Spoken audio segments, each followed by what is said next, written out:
Nah, sekarang kita lanjutkan dengan uh, Nabi Muhammad menerima wahyu yang kedua. Nah, setelah mendapat nasihat dari Warokoh bin Naufal, Nabi Muhammad berharap menerima perintah selanjutnya. Jadi di cerita yang kemarin kan Nabi Muhammad menerima wahyu yang pertama, ya, bertemu dengan malaikat Jibril di Gua Hiro. Nabi Muhammad menerima wahyu yang pertama yaitu surat Al-Alaq ayat 1 sampai 5. Nah, terus setelah kejadian itu Nabi Muhammad diajak oleh Khadijah ke tempat pamannya Khadijah yang bernama Warokoh bin Naufal. Nah, Warokoh bin Naufal ini adalah seorang pendeta, ya, pendeta Nasrani. Nah, Warokoh ini dia ini punya pengetahuan yang luas tentang kitab Taurat dan kitab Injil. Nah, katanya Warokoh apa? Katanya Warokoh eh, kepada Nabi Muhammad, kamu adalah utusan Allah, ya. Sebab peristiwa yang dialami oleh Nabi Muhammad itu juga pernah terjadi, pernah dialami oleh Nabi Musa, ya. Nabi Musa juga pernah mengalami peristiwa yang sama dengan Nabi Muhammad, yaitu bertemu dengan malaikat Jibril. Nah, ini ada di kitab Taurat dan kitab Injil.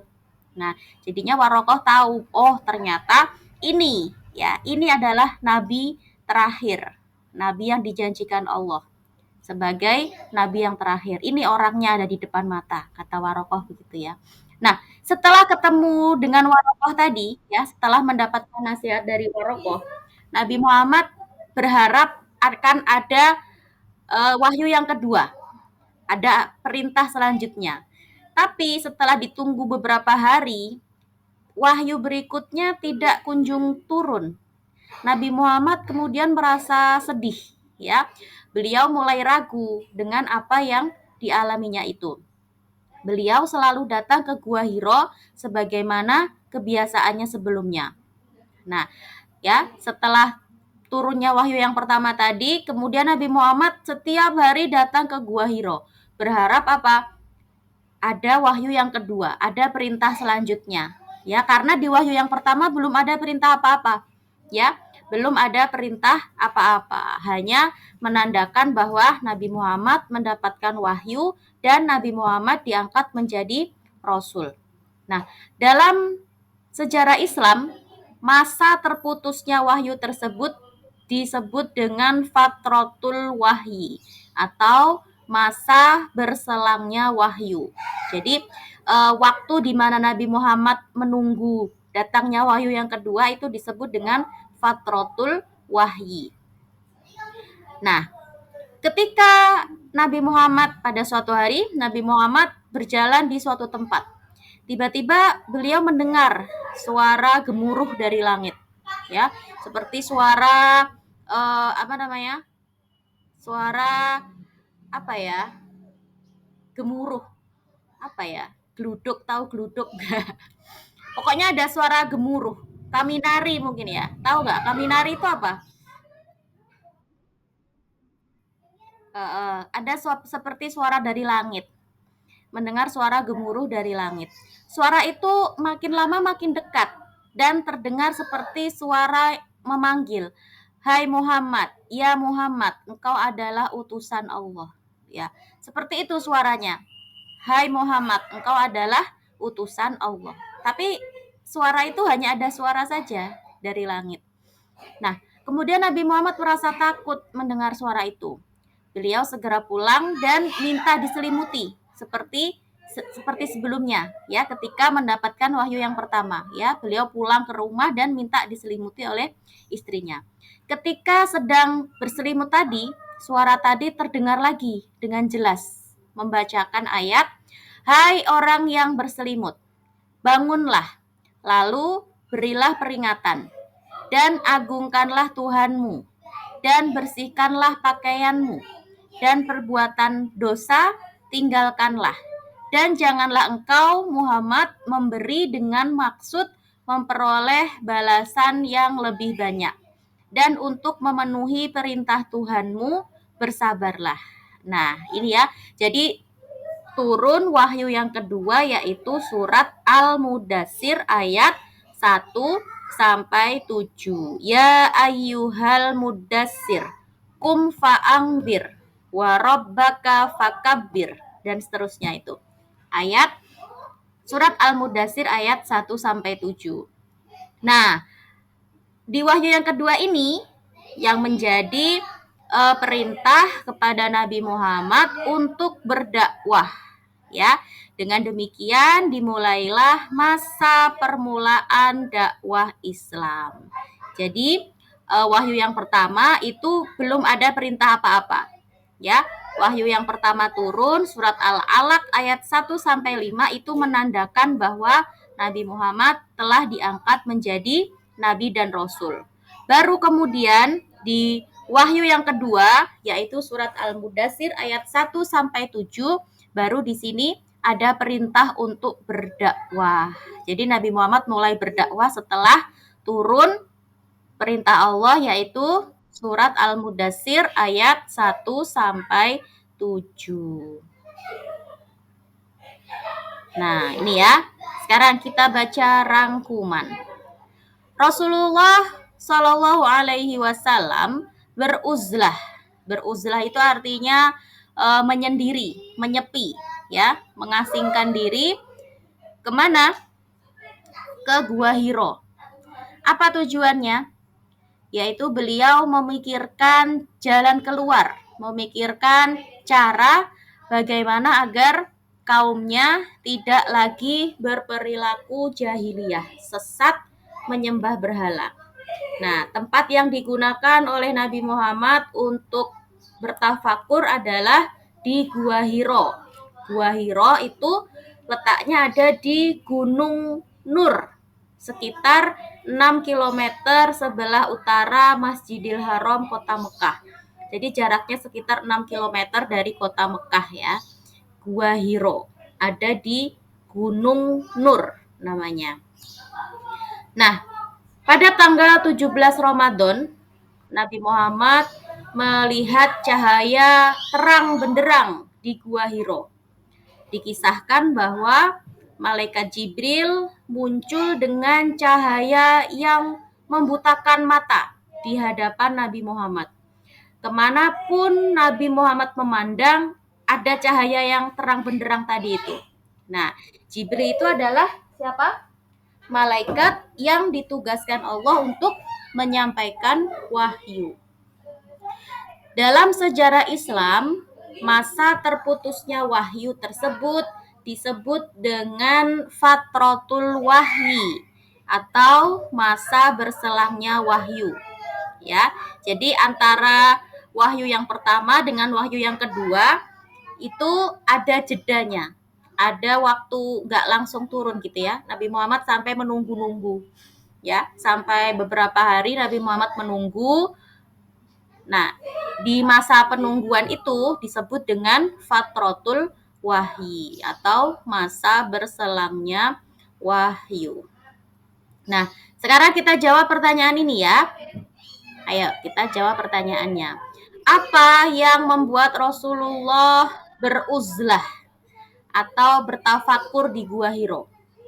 Kenapa Nabi Muhammad menyendiri di Gua Hiro? Kenapa?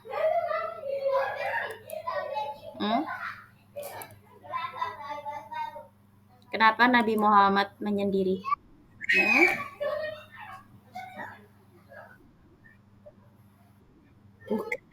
Kenapa kok Nabi Muhammad itu menyendiri? Karena beliau memikirkan cara apa?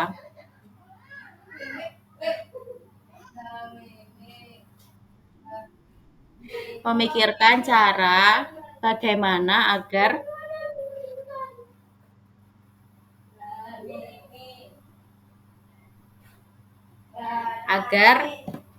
kaumnya tidak lagi menyembah berhala. Ya, jadi kenapa kok Rasulullah itu sering menyendiri di Gua Hiro? Karena Nabi Muhammad sedang memikirkan cara bagaimana agar kaumnya nggak menyembah berhala lagi, gitu ya. Kemudian yang kedua, apakah tujuan Rasulullah bertafakur di Gua Hiro? Tafakur itu apa? Bertafakur itu yang ada ini di atasnya ini. Bertafakur itu beruzlah, menyendiri, ya. Berpikir. Kalau berpikir tahu kan? Tafakur. Tafakur, berpikir.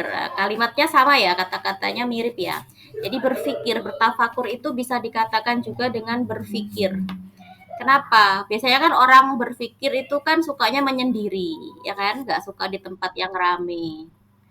Nah, kalau Nazira sukanya di tempat yang ramai apa di tempat yang sepi? Sepi. Oh, sukanya menyendiri berarti. Ya. Suka main sendiri apa suka mainnya bareng-bareng? Suka sepi tapi sukanya main bareng-bareng. Iya.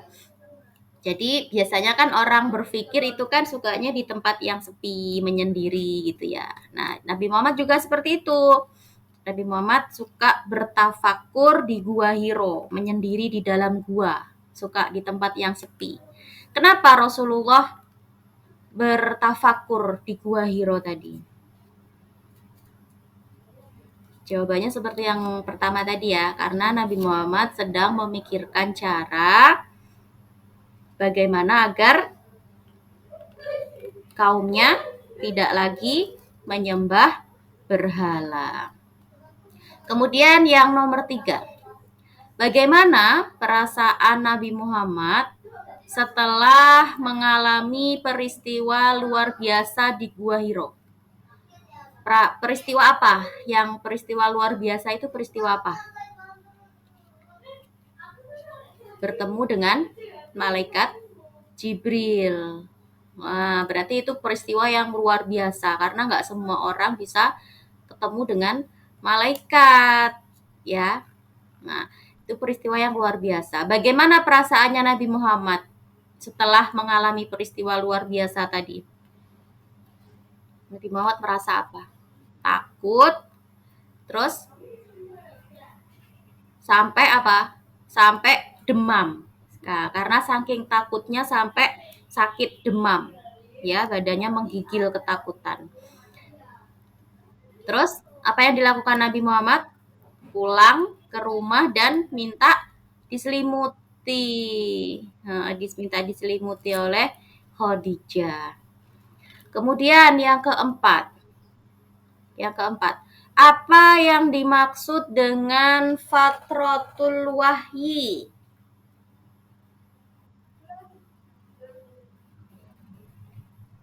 Fatratul wahyi apa artinya?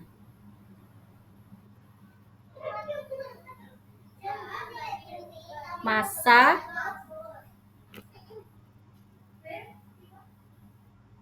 bukan masa kecil. Masa berselangnya wahyu. Apa yang dimaksud masa berselangnya wahyu itu? Ya,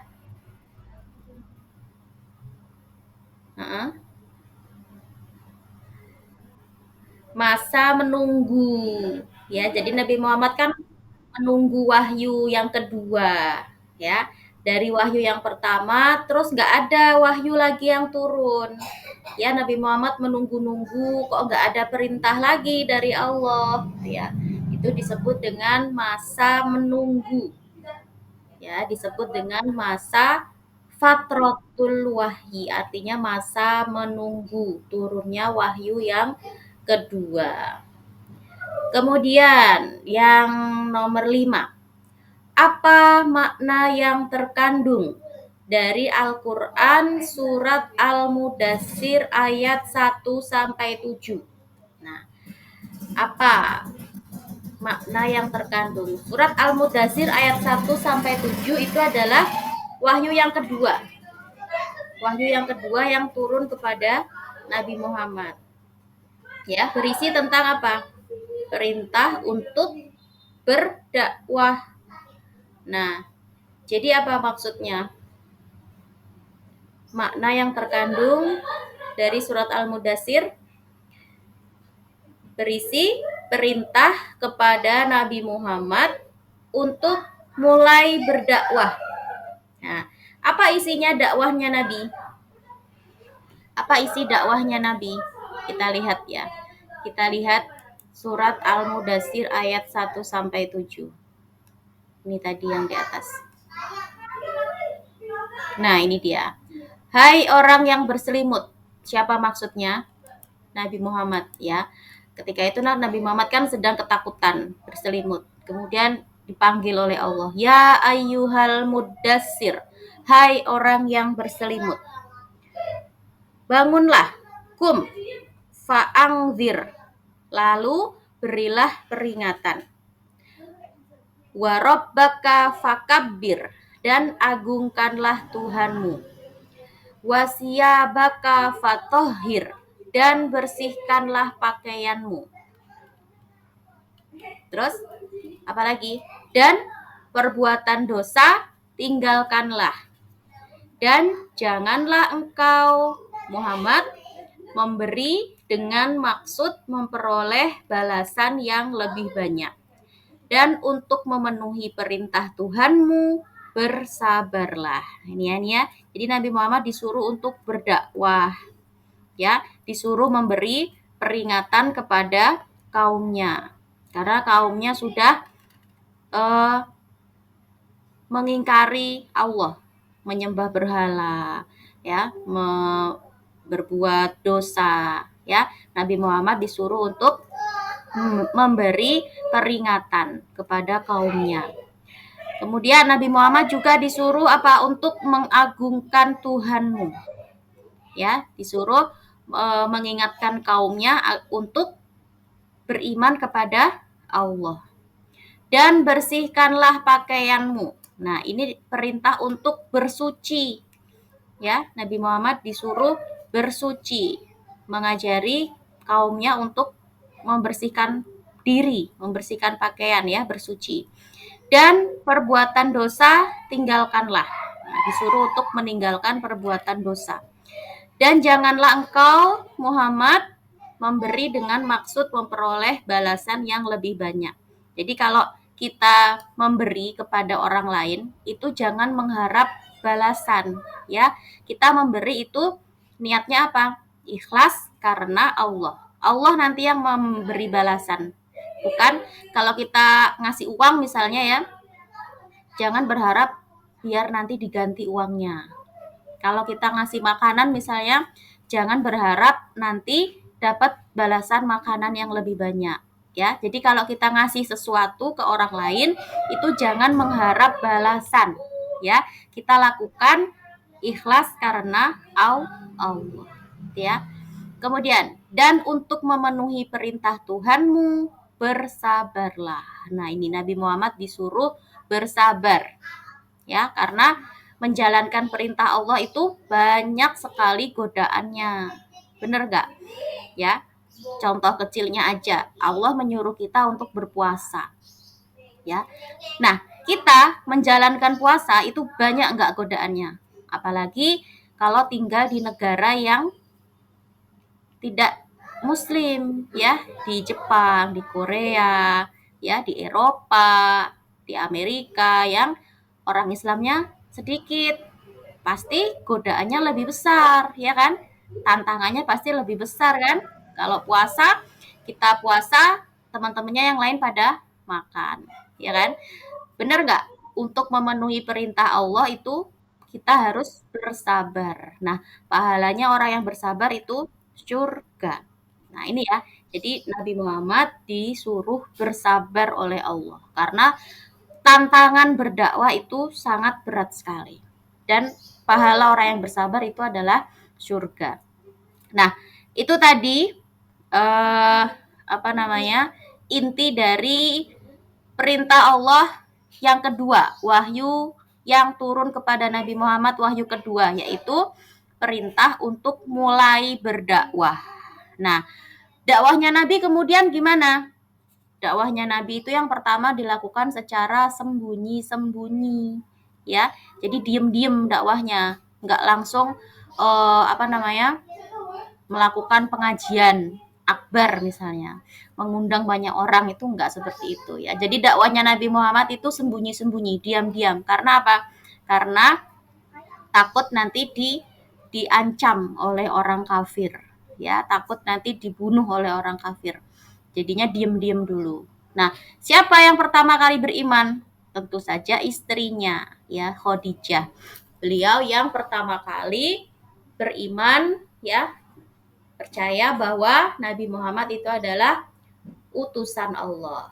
Nah, kemudian siapa lagi kira-kira yang percaya bahwa Nabi Muhammad itu adalah Rasul?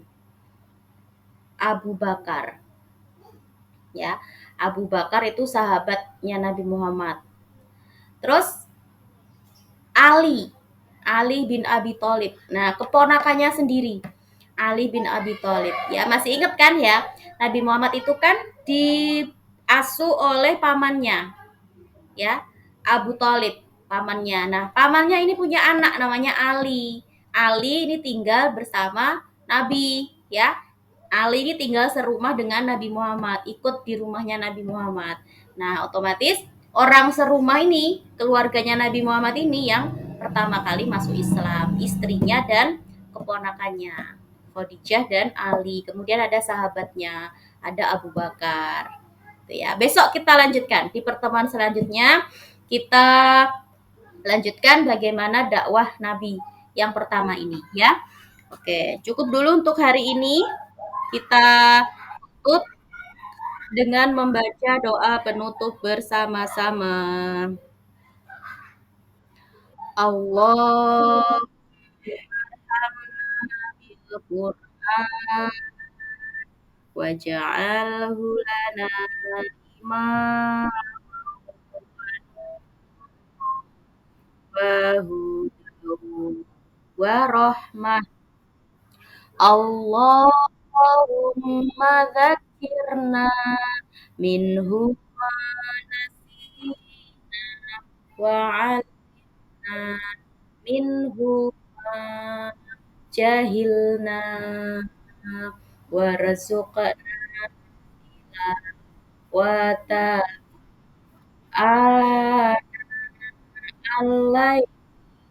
wa